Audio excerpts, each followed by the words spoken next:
I personally designed a custom rug featuring American Beauty roses, blue ribbons, and a trellis motif to tie everything together. These small details made a significant impact, revitalizing the old rooms and infusing them with new life.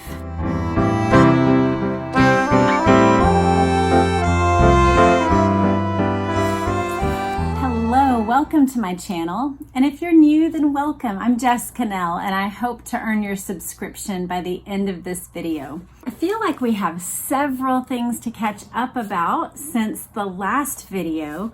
I have been to California and back. I went to the Marine Ball with my son, and I'll put up a photo or two of that. It was super fun time, really good to connect with my Marine. We had a really nice weekend together. We even went on, I'll share a photo of this too, a hike to a slot canyon. It was just a really nice time. Sometimes with our adult kids, you know, you don't always get that one-on-ones, even when they come home for the holidays or whatever, the whole family has to share. So I don't believe, we were talking about it, I don't believe I've spent time solo with this son, probably since he was about 14 or 15 when we would go away for debate tournaments. So anyway, that was really special. And then the election has happened, which means that this book is more relevant than ever. And even for those who aren't politically interested in Trump and Melania, one of the things I'm seeing, and we're going to see more of it in today's episode, is the way that the actual topics we are discussing are relevant for right now. So even the one that we just did, episode 7, was all about the transition time from one president to another. And so it felt really relevant. If you missed that one, be sure to go back and listen. But then today we are going to be talking about White House renovations. And so we are going to learn about some of the updates, renovations, and projects that Melania took on during the first Trump White House years from 2016 to 2020. So we will not be having Chappaquiddick this week because of my trip. I did a lot of reading in this book to try to move us through this book more quickly. And so Chappaquiddick will resume next Wednesday, but this will be the video for today. Let's go ahead and get into that. Upon moving into the White House, it became evident that the historic building was in need of proper care and attention. A sense of neglect lingered in the air. Okay, I have to say, because last time I was talking about how she did things to honor Michelle Obama, to me this feels like shade. This feels like some things were neglected, and so I wanted to take care of it. So I just want to acknowledge that from the start. I'm trying to be very nonpartisan, where I see things where she's trying to genuinely be honoring, and then also where there's some shade, and this definitely feels like shade to me. Recognizing the significance of this responsibility, I took it upon myself as First Lady to oversee the upkeep of the property. After all, the White House is not just our home, it is the people's house, a house of democracy and pride. And so with a sense of reverence and dedication, I set out to restore this national treasure. The White House is not just a museum. It is a living space with over 130 rooms that require some adjustment. The layout is relatively simple, with different areas designated for specific purposes. The residence spans the second and third floors, while the ground floor houses offices and reception rooms. So that's something I didn't know, and I wonder if you didn't either, I knew that the West Wing, so I assumed that at least the west wing of that lower floor was staffing, but she's saying the entire ground floor houses officers and reception rooms, and then the next 2 levels are completely residence, which I didn't realize that either. I don't know if I thought that maybe there were some public areas partly upstairs on like the 2nd floor. I just didn't quite know. During my initial days at the White House, I was always accompanied by a team of staff and security personnel to help me navigate the space. This allowed me to quickly familiarize myself with the layout and understand the work that needed to be done. My goal was to preserve the historical significance of the White House while also creating a modern and inviting home. You remember in the last episode, one of the just details that she talked about is that the children's rooms had been girls' rooms since the 1960s. And so One of the updates that she made practically was just to create a boyish room for Barron. So that's that balance between making it a home, but also keeping the historical relevance in mind. I strove to strike a balance while maintaining the integrity of its history and ensuring it felt fresh and beautiful in the present day. In every room you enter, in every detail, you feel that the White House is steeped in history. Everything tells a story. You can't help but sense how much the house has witnessed over the years.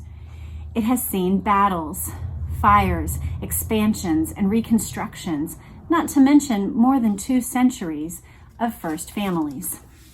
Over the years, I had undertaken numerous renovation projects in our apartment in Trump Tower and our home in Florida. I was well versed in handling planning and design work independently, thanks to my background in education in design and architecture. I brought this expertise to the White House, but given the historic nature of the building, I needed a team of highly skilled and knowledgeable architects and designers. That is where Tom Canalicum came in once again. You remember this is the designer that she used that she mentioned about Barron's rooms. And I also just want to point out, I think that this is a sign of humility and it's a sign of integrity when you recognize where the line is between the level of your own skill and when things have exceeded that and you need to bring in bigger experts. I think that actually shows an important humility and it actually shows skill. I think people who have this much knowledge in a topic would often think that they have this much, but somebody who has, a middle range of familiarity realizes, oh, it's there. You can have so much more, specialties and so much more skill to bring to this area than what I have. And I see that in her by saying I wasn't skilled enough to take this on without help. She talks about Tom, which I'll remind you is a lady whose name is T-H-A-M, Tom Canalicum. We shared a design sensibility that favored classic, understated elegance over anything gaudy or loud. Her calm energy and profound knowledge of American history, design, and decorative arts made her an invaluable partner. She respected the White House as much as I did and was always eager to learn more. The extensive renovations we envisioned for the White House had not been done in many years. Budgetary approval, consent from historians and conservationists, and consultation with White House experts were all necessary steps before beginning any project. It required a significant amount of time and preparation to even get a project off the ground. We understood that some projects would be easier than others, so we started with those. In the green room, we found that simply refreshing the draperies was all that was necessary to restore its charm. However, in the case of the red room, the vibrant, now I'm going to get some of these names wrong, so y'all be forgiving to me, please, because I'm not a design expert at all. I will try my best. The vibrant scalamandre silk on the walls had faded to a dull pink, and the upholstery on the chairs had become ragged and worn. To remedy this, we took the initiative to send the furniture out for reupholstering and replaced the fabric on the walls. As a result, the red room has been restored to its original red glory once again. I don't know about y'all, maybe some of you remember this. I don't remember this, and I think this is actually really fantastic. And it's not communicated well to the people. I didn't realize the ways that these little adjustments need to be made. Like, I love that in one room, she didn't feel the need to spend, scads of money. She just thought, let's just refresh the draperies and then it will look fresh. Whereas the other room had silk on the walls. It's just interesting to hear these things. I don't know if you find it fascinating. I sure do. The White House is maintained by several organizations such as the White House Historical Association, the Committee for the Preservation of the White House, and the National Park Service. These groups play a crucial role in the ongoing upkeep of the White House. However, the decision on where to focus these efforts ultimately lies with the First Lady. Throughout the months, I continued to enhance the yellow oval room at the White House. I carefully selected beautiful antiques from the White House collection. such as an 18th century French table and a gilded candelabra to complement the new curtains and sofas. I personally designed a custom rug featuring American beauty roses, blue ribbons, and a trellis motif to tie everything together. These small details made a significant impact, revitalizing the old rooms and infusing them with new life. I think it's fascinating. I don't know if you find it fascinating. I did, that she actually did the design work on that custom rug.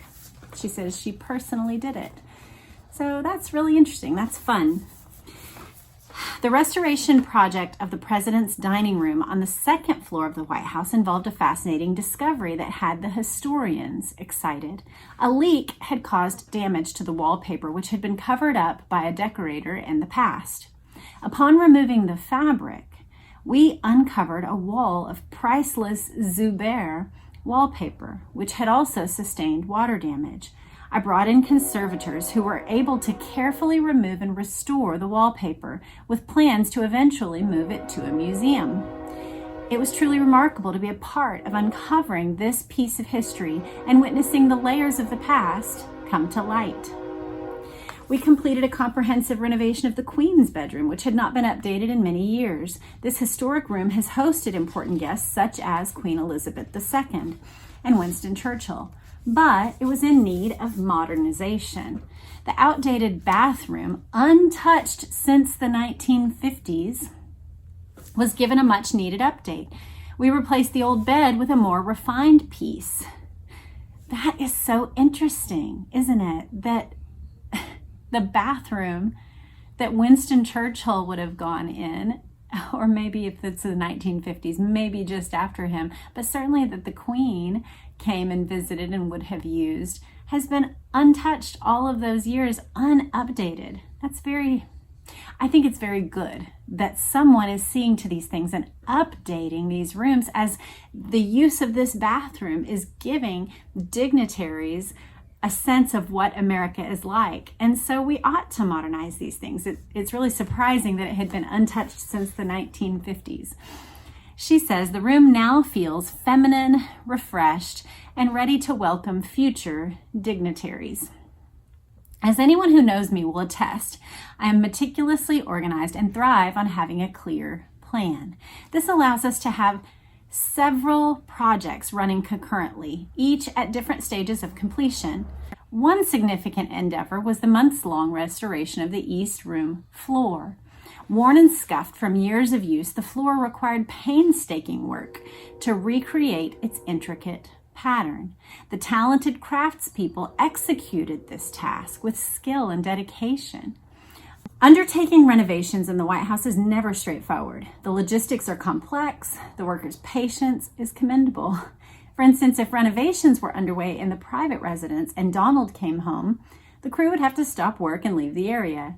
I could remain, but due to security protocols, the president could not be present during the work. The crew would pause for as long as needed, sometimes just until Donald finished a phone call, and then seamlessly resumed their tasks. It's interesting. I wonder if that's because of the potential for construction injuries to happen. What do you guys think? Is that it? Or is it that maybe the construction workers wouldn't all have the high security clearance? I imagine just to work in the White House, you'd have to go through a heap of security clearance to get that job. So I just wondered, maybe it has to do with the construction and safety issue, just not to have power tools around the president, even where an accidental injury could take the life of the commander-in-chief. I wonder if that's what it is. Y'all let me know in the comments. We successfully upgraded the curators area to meet museum standard storage requirements. This enhancement ensures that proper care, restoration, and documentation are prioritized, safeguarding the integrity and value of our treasured items. I think that's really needful. You know, something that we were privileged to get to see when we lived in Istanbul was there's a palace called Topkapi Palace, and they have an entire section, it's called the treasury, of different gifts that the Sultan had over the years. And we're talking about, like, for example, a glass box, that's just overwhelmed and spilling over with beautiful jewels of all sizes and colors, or, sabers that were given over the centuries and even millennia to various sultans that were there. And so similarly, the presidents of the United States receive gifts. And as she says later in the book, those gifts aren't like things that Melania then packed up in 2020 and took away in a box. They're given to the president on behalf of the American people. And so you need a place within the White House to keep those treasures safe and to keep them clean and free of dust and free of corrosion. And so that's good that they did that to guard actually the belongings of the American people. She says, we restored the marble floors of the state floor entrance and the hallway, which are the first areas to greet visitors to the White House.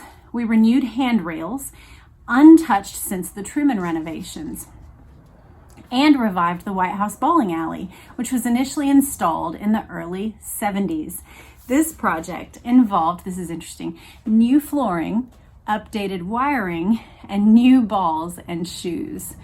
Once completed, I celebrated by hosting a party there for the children of our Secret Service agents, the joyful event that perfectly broke in that renewed space.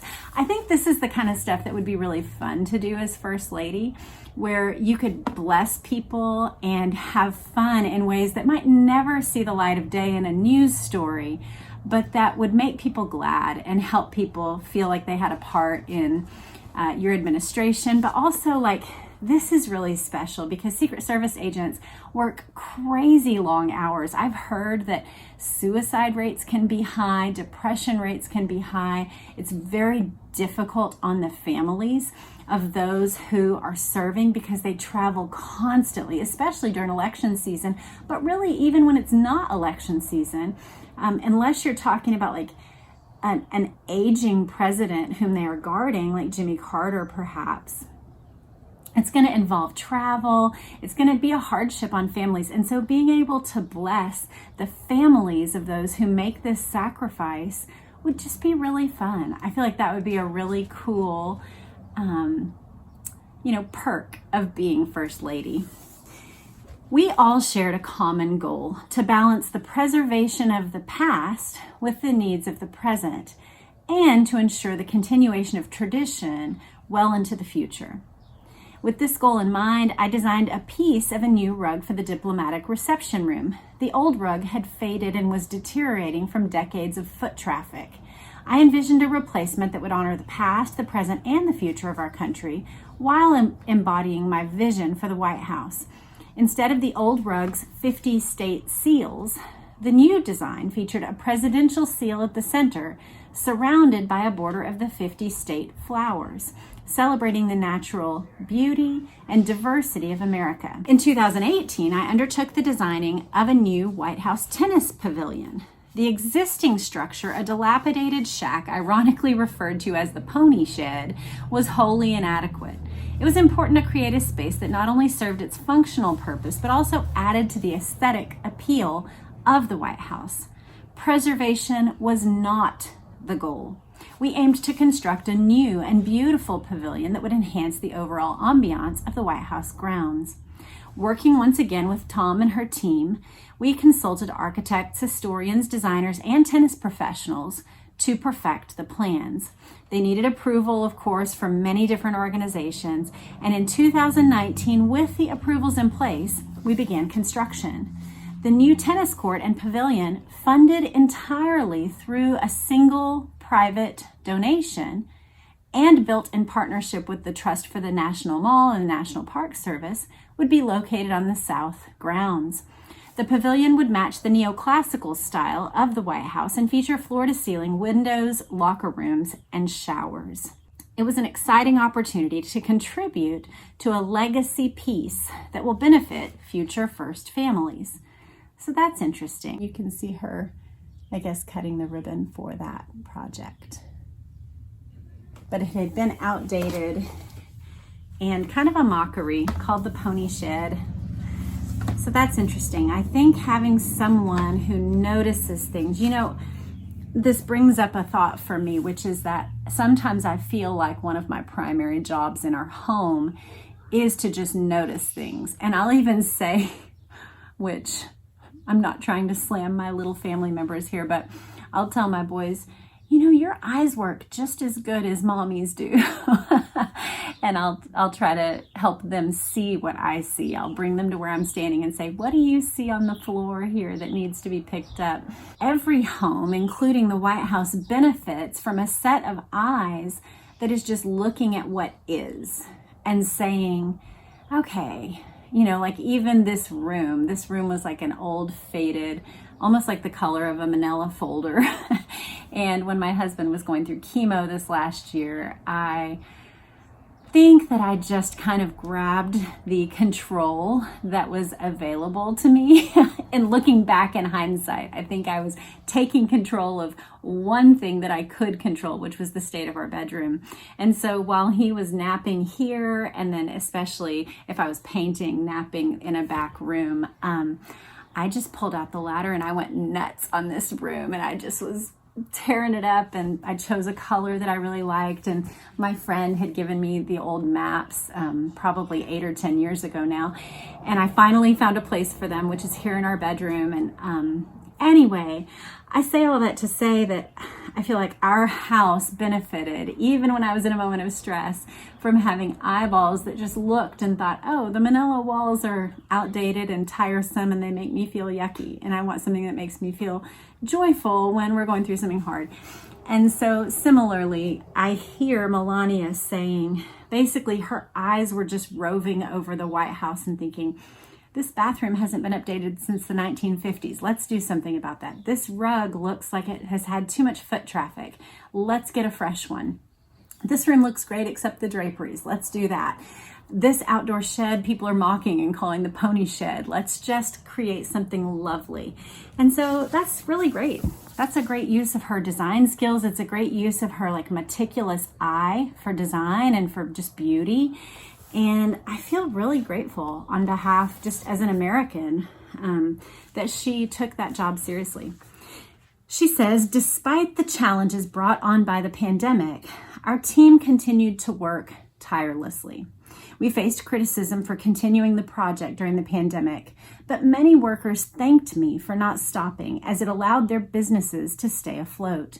Building and preserving are always constructive efforts, and my focus has been on enhancing the beauty and history of the White House rather than seeking recognition from the media.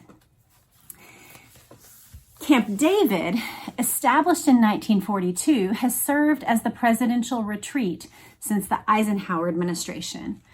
Located in the Catoctin Mountains of Maryland, it has played a pivotal role in various historic events.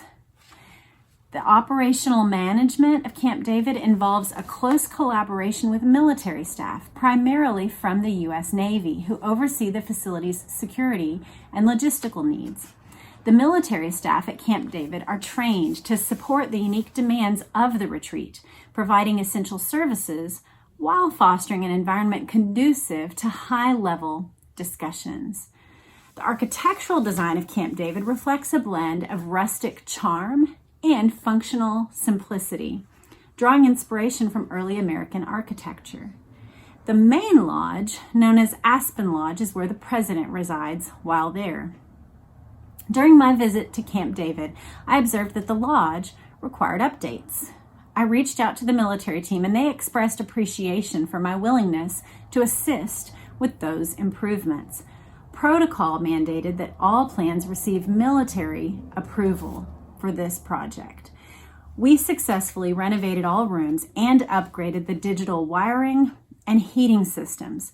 We preserved its original character, which is essential for maintaining the authenticity of Camp David.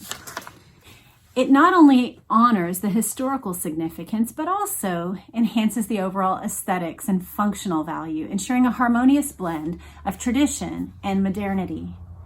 Our team's work on the Rose Garden was a point of pride for all involved. This iconic garden, located just outside the Oval Office, holds a rich history that dates back to its beginnings as a small rose house. Over the years, it has evolved into a grand garden thanks to the guidance of the landscape architect, Frederick Law Olmsted Jr. during the FDR administration, and later redesigned by Jackie Kennedy in the early 1960s. 60 years later, there were several issues that needed addressing. The Committee for the Preservation of the White House approached me for my approval. They had commissioned a study on the garden and came to her. Our planning included a new limestone walkway to provide ADA accessibility during events, an upgraded irrigation system, digital wiring, and soil revitalization. The Rose Garden is a testament to the legacy of First Ladies, and it was my privilege to select and oversee the installation of Floor Frame, a sculpture by Isamu Noguchi, the first work by an Asian American artist in the White House collection. This modern piece, with its strength, simplicity, and balanced design, seamlessly complements the garden, embodying themes of resilience and renewal. Just heads up, I am completely unfamiliar with Rose Garden renovations, but this description makes it sound like she was responding to the urges of the Committee for the Preservation of the White House, and not like she went into the Rose Garden and wanted to chop everything up and take everything out. There was a commenter who used the renovation of the Rose Garden as one example of what a terrible job Melania did as First Lady. And this selection, now perhaps if you know something that's not being represented accurately here, then definitely leave it in the comments. But this description sounds like her actions and decisions were responsive rather than directive. As First Lady, I eventually found a natural rhythm. My schedule was unrelenting, filled with trips, meetings, and commitments, but the ongoing work of restoring the White House provided comforting continuity. These projects, executed quietly and without fanfare, were part of contributing something lasting and beautiful to the American people, transcending politics and partisanship. That's what I see here, is very much a desire to care for and be a steward of the White House, which is essentially what that role of the First Lady is. That you are caring for a home. You're a caretaker, you're a steward, you're a curator of what's going to be in it, but you are not the owner. And that's a really important role, and it's particularly interesting to know her background, not just in design and architecture, but also in fashion, to understand fabrics, to understand color, to understand the eye for design and beauty. That certainly helps in a situation like this. I would not be as gifted, and I would guess that many of our First Ladies who, we all have different eyes, we all have different levels of awareness of what colors go together or what looks high-end versus what just looks kind of common. But I think she's well equipped to do this very job. What do you think? So now we have a good bit of this book under our belts and this much remaining, perhaps 4 episodes left, something like that. So I hope you'll continue to come back. I'm actually really enjoying going through this at this pace. I'm glad that we took a break from Radium Girls because I was finding my brain really scattered, just even trying to keep up with how many pages of this I needed to read, how many pages of this. So instead I can focus on this and then just keep my personal, reading of Chappaquiddick going. So I hope you're enjoying it. Let me know in the comments what stands out to you about the White House renovations that were done, and what do you think about her approach to it? Let me know, leave your links, leave your comments, and we'll see you there. I hope you have a great day, and if you haven't subscribed but you've made it this far, go ahead and hit that subscription button for me, and we'll see you next time. Y'all take care. Bye.